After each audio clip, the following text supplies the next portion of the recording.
Assalamualaikum warahmatullahi wabarakatuh. Di video kali ini saya akan bahas beberapa pinjaman online legal dan apa yang terjadi ketika kita telat bayar lebih dari 1 tahun di pinjaman online legal tersebut. Silahkan kalian bisa simak videonya sampai habis agar kalian tahu dan bagaimana caranya ketika kalian sudah telat bayar lebih dari 1 tahun di beberapa pinjol legal ini. Oke, tapi sebelumnya saya ucapkan terima kasih banyak buat teman-teman semua yang sampai saat ini masih setia support channel ini, selalu mendukung channel ini, dan selalu menantikan setiap video yang saya upload berikutnya. Saya doakan kalian tetap sehat selalu dan selalu diberi kemudahan rezeki oleh Allah Subhanahu wa Ta'ala. Oke, teman-teman, ada beberapa pinjaman online legal yang akan saya bahas kali ini. Dan siapa saja di antara Anda yang sudah telat bayar lebih dari 1 tahun, boleh kalian nanti bisa berbagi pengalaman di kolom komentar dengan cara menuliskannya di kolom komentar. Dan pasti saya yakin setiap pengalaman-pengalaman yang dialami oleh nasabah yang telat bayar lebih dari 1 tahun di pinjol legal ini akan berbeda-beda. Seperti yang akan saya uraikan ini. Nah, ini hanya beberapa saja yang akan saya uraikan, yang akan saya bahas. Yang pertama, saya akan membahas pinjol legal Julo. Nah, ketika kalian sudah telat bayar lebih dari 1 tahun di pinjaman online Julo, itu kalian akan selalu dalam waktu tiap bulan itu biasanya dikirimi email. Email berisi surat peringatan dan berisi rincian dari cicilan atau hutang kalian yang belum dibayarkan. Nah, ketika sudah telat 1 tahun di aplikasi pinjaman online Julo, itu ada semacam peringatan terakhir dikirimkan melalui email, dan pengiriman terakhir ini berisi ujung-ujungnya akan mengirimkan petugas lapangan, akan mengirimkan DC lapangan karena belum ada pembayaran. Nah, itu di aplikasi Julo.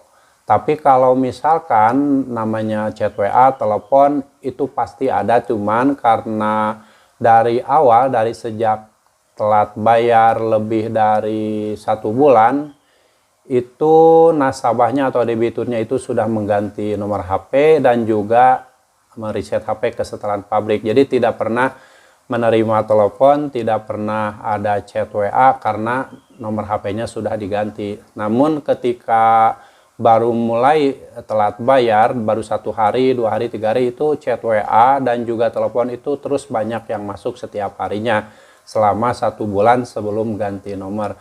Jadi buat teman-teman semuanya yang telat bayar atau gagal bayar di aplikasi Julo, sebaiknya kalau kalian tidak kuat mental dari awal, dari hari pertama telat bayar, kalian tinggal ganti saja kartu dan reset HP ke setelan pabrik, agar menghentikan semua teror yang dilakukan oleh DC pinjaman online Julo. Oke, pinjol selanjutnya yang kedua yaitu pinjam gampang. Siapa di antara kalian yang mempunyai hutang di pinjam gampang? Ya, aplikasi legal sudah terdaftar di Otoritas Jasa Keuangan. Nah, di bulan-bulan pertama telat bayar di aplikasi pinjam gampang itu, chat WA-nya mengerikan juga karena kata-katanya ya lumayan kasar lah. Itu karena mungkin ketakutan nasabahnya akan hilang dan kabur, menghilang dan tidak membayarkan hutangnya itu, sehingga mengirimkan kata-kata yang di luar etika, kata-kata yang di luar akal sehat lah intinya. Jadi ada penekanan, ada ancaman, bahkan ke DC pinjol pinjam gampang ini sampai bawa-bawa surga neraka. Jadi kalau misalkan tidak bayar hutang itu katanya akan masuk neraka. Terus menurut Islam bayar utang itu wajib. Betul sekali, yang namanya bayar utang itu menurut Islam itu wajib. Tapi perlu DC pinjam gampang ketahui bahwa kalau memang nasabahnya sudah tidak mampu bayar karena sudah diperas habis-habisan oleh bunga-bunga yang diterapkan di aplikasi pinjaman online pinjam gampang, itu sebenarnya sudah tidak perlu dibayarkan lagi kalau nasabahnya memang sudah tidak mampu bayar. Dan si aplikasi pinjam gampang itu seharusnya memberi solusi, dalam arti memberi solusi ini dikasih tenggang waktu dan sebagainya. Ini ketika nasabah meminta keringanan dan sebagainya itu tidak pernah digubris. justru malah ditekan, dan akhirnya nasabah ini gali lubang tutup lubang dan membayar utangnya. Nah, karena sudah ada keluar kata-kata dari chat WA dari DC pinjol penjaga bank ini yang di luar akal sehat, yang lebih ada penekanan, yang akhirnya ya nasabah ini memutuskan untuk gagal bayar karena sudah tidak mampu bayar. Oke ya, itu yang terjadi ketika telat bayar di pinjol penjaga bank dari awal sampai lebih dari 1 tahun. Itu lebih dari 1 tahun karena setiap hari itu tidak ada telepon. Soalnya nasabah ini sudah mengganti nomor dan reset HP ke setelan pabrik. Lalu selanjutnya yang akan saya bahas yaitu pinjaman online isi cash. Kalian siapa yang minjol, yang pinjam uang di isi cash dan sudah telat bayar lebih dari 1 tahun. Nah, isi cash ini statusnya legal dan terdaftar di Otoritas Jasa Keuangan. Ketika pertama kali menjadi nasabah isi cash, itu tenornya biasanya hanya 30 hari. Tapi seiring berjalan waktu, karena ingin keuntungan yang lebih besar, jadi tenor 30 hari, tapi periode pembayaran itu bisa 2 kali atau bisa 4 kali. Jadi per 15 hari kalian harus sudah melakukan pembayaran.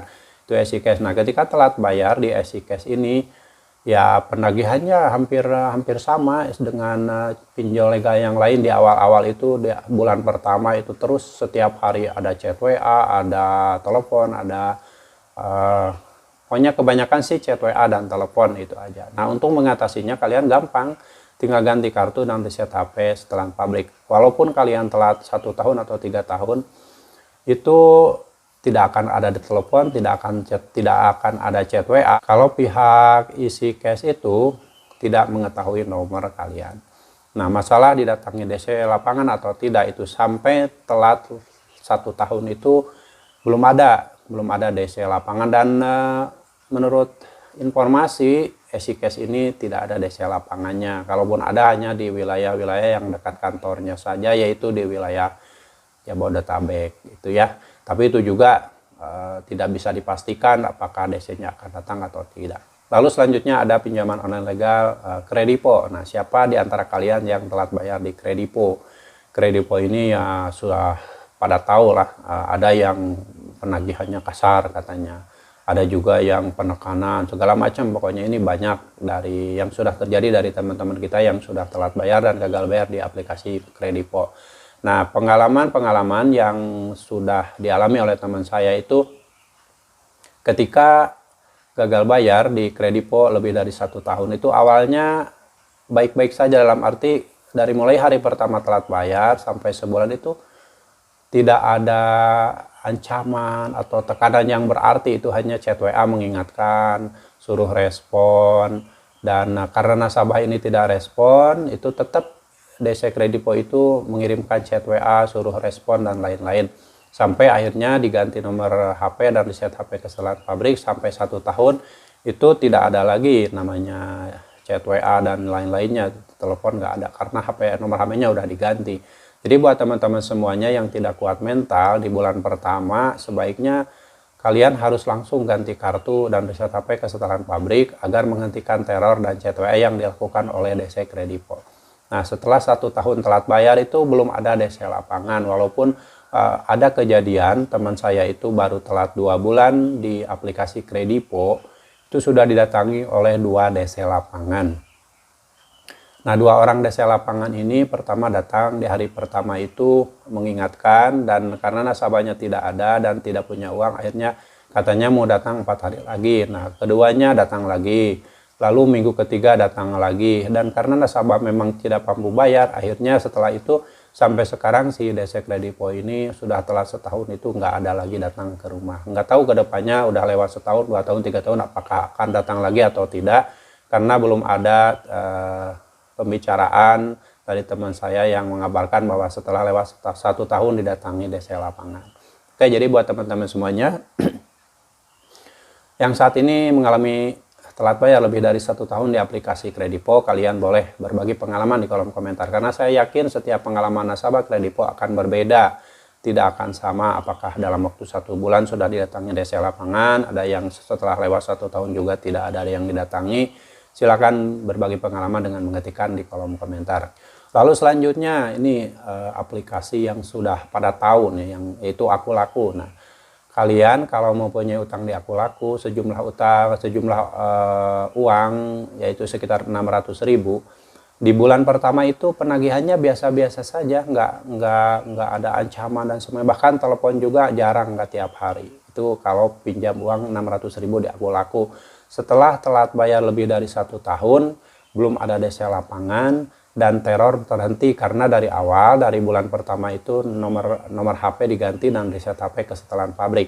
Jadi buat teman-teman semuanya yang punya utang di Akulaku, kalau tidak mau diteror ya dari awal secepatnya Anda tinggal ganti kartu dan reset HP ke setelan pabrik. Itu untuk menghentikan teror, untuk menghentikan mental kalian rusak. Setelah itu kalian tinggal fokus saja dengan aktivitas sehari-hari. Tidak usah memikirkan bagaimana nanti bunganya jadi 1 miliar atau apa, tidak usah memikirkan segitu. Yang harus kalian pikirkan adalah masa depan kalian, masa depan keluarga, dan masa depan anak-anak kalian. Jangan sampai menghancurkan hidup demi pinjaman online, lebih baik hancurkan pinjaman online demi kehidupan kalian. Oke, ini adalah beberapa pinjaman online legal ketika telat bayar lebih dari 1 tahun, belum ada DC lapangan, dan apa saja yang terjadi. Dan buat teman-teman yang ingin berbagi pengalamannya, silahkan mengetikkan di kolom komentar. Dan mungkin di video-video selanjutnya saya akan bahas pinjaman online yang legal yang lainnya, karena saya lebih tahu di pinjaman online legal. Kalau ilegal saya kurang begitu memahami. Semoga sharing ini bermanfaat, dan sampai jumpa lagi di video saya selanjutnya. Wassalamualaikum warahmatullahi wabarakatuh.